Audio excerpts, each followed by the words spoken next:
his girlfriends and them is strapping on and having with them as if they was men's and shit like that. Get out of here, bro. Shit was crazy. Girl, Stevie J is never beating the gay allegations. Every time we start to move on and forget about the rumors, something messy pops up to remind us of how messy his private life allegedly is. Rumors started going around that he was on the DL when he got exposed for allegedly being Diddy's boy toy. But it's gotten worse than that since then. And y'all want to know who has all the tea on that?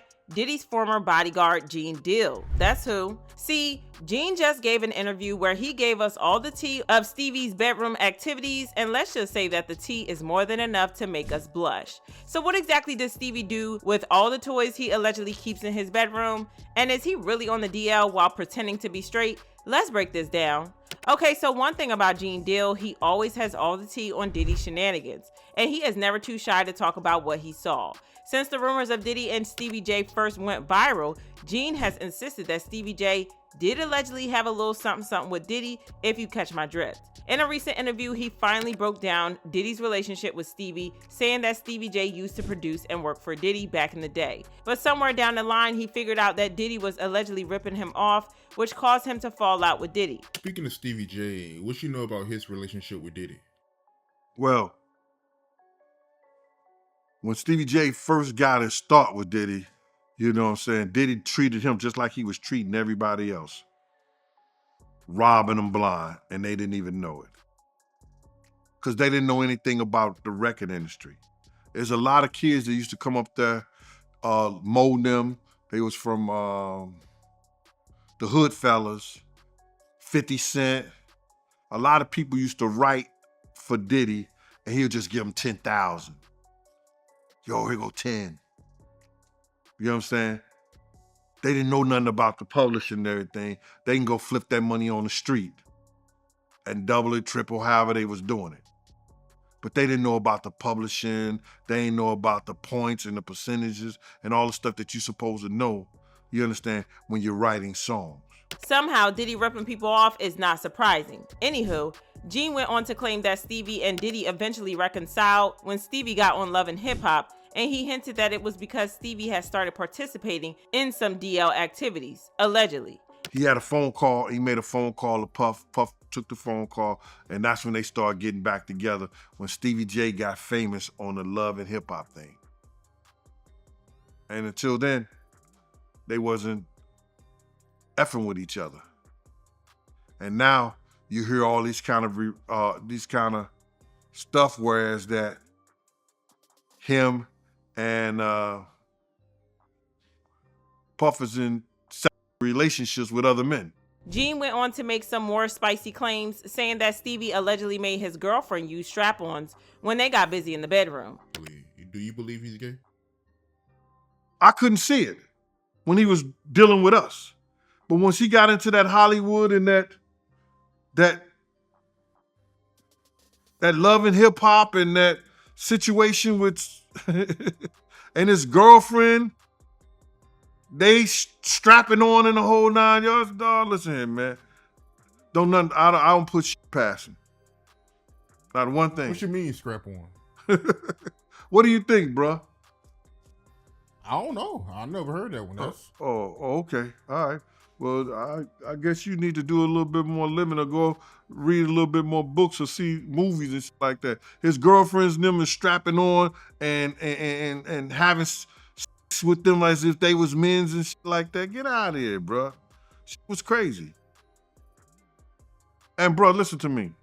Child, these folks are wilding out here. Interestingly, fans kind of clocked the tea last year when Lil Rod had a little something to say about Stevie J and Diddy.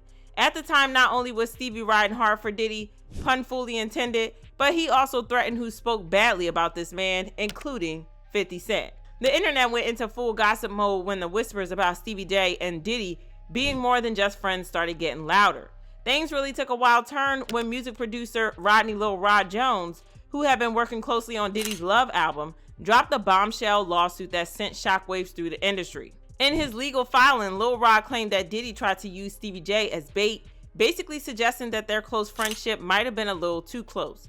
According to him, Diddy allegedly leaned on his bond with Stevie J to try and lure Lil Rod into joining in on some less than typical studio activities, specifically those infamous all-male freak-off sessions that have been floating around the rumor mill for a while now.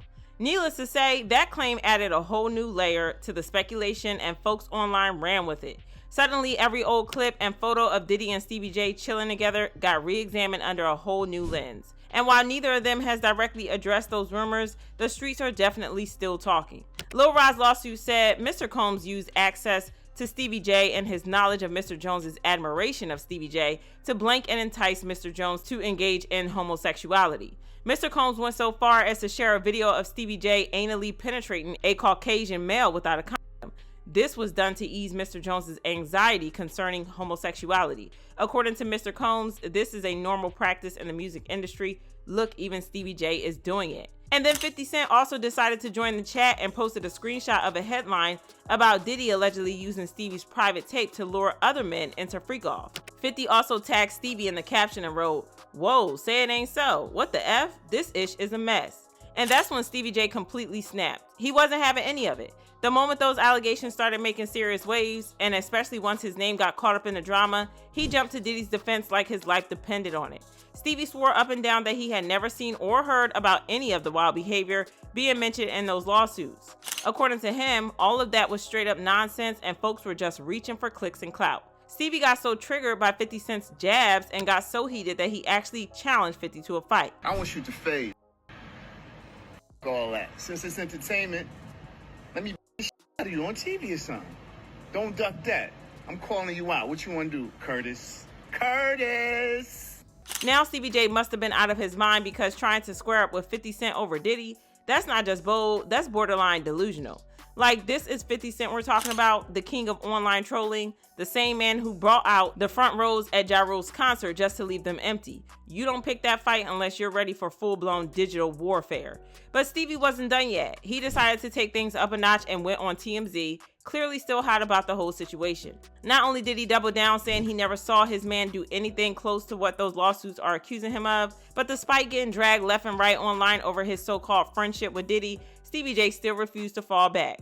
The internet clowned him, the memes were flying, and folks were throwing all kinds of side eyes his way, but Stevie stood 10 toes down beside his man like nothing ever happened.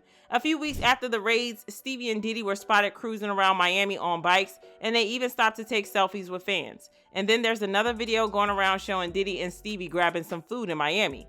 At this point, Stevie J might as well give up, because homeboy is never beating allegations of being Diddy's boy toy. This is a chaotic situation, but y'all drop your thoughts about this in the comments and then check out this next video.